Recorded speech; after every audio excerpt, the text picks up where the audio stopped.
আসসালামু আলাইকুম এভরিওয়ান, কেমন আছো সবাই? আশা করছি সবাই অনেক অনেক ভালো আছো।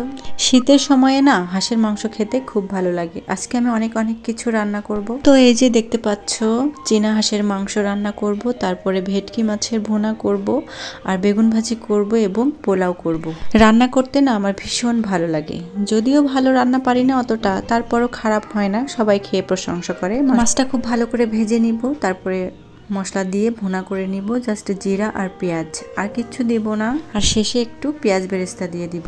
শীতের সময়ে চুলার পাড়ে থাকতে ভালোই লাগে। শীতের সময়ে সারাদিন যদি আমাকে রান্না করতে বলা হয়, আমার কোনো ক্লান্তি আসবে না, কারণ আমি রান্না করতে ভীষণ ভালোবাসি। আর শীতকাল বলে তো কথা। ওইদিকে আমার মাছের ভুনাটা হয়ে গিয়েছে, আর এদিকে আমি মাংসটাও কিন্তু বসিয়ে দিয়েছি। খুব সুন্দর করে কষিয়ে রান্না করব, যেহেতু চীনা হাঁসের মাংস একটু সিদ্ধ হতে বেশি সময় লাগে না, তারপরে কষিয়ে কষিয়ে রান্না করলে বেশি মজা লাগে। আর এদিকে আমি বেগুনের ভাজিটাও বসিয়ে দিয়েছি, আর পোলাও রান্না করব, সাদা পোলাও।